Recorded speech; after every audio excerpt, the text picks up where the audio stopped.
കർത്താവിന് മഹത്വം. എന്റെ ആത്മാവ് കർത്താവിനെ മഹത്വപ്പെടുത്തുന്നു. ലൂക്ക 1:46.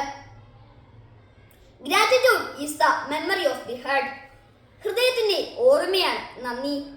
സ്വീകരിച്ചതിനെ പറ്റി ഹൃദയപൂർവ്വം ഓർക്കുമ്പോഴുണ്ടാകുന്ന നിറവ്, അതാണ് നന്ദി. തന്റെ എളിയ ജീവിതത്തിൽ ദൈവം നിർവഹിച്ച വൻ കാര്യങ്ങളെ ഓർത്ത് ദൈവത്തിന് നന്ദി പറയുന്നു. ദൈവത്തെ മഹത്വപ്പെടുത്തുന്ന പരിശുദ്ധ അമ്മ ദൈവമാതൃ സ്ഥാനത്തേക്ക് ഉയർത്തപ്പെട്ടിട്ടും തന്നെ തന്നെ അഹങ്കരിക്കാതെ എല്ലാം ദൈവദാനമായും ദൈവകൃപയായും മറിയം കണ്ടു. ദൈവത്തെ മഹത്വപ്പെടുത്തി.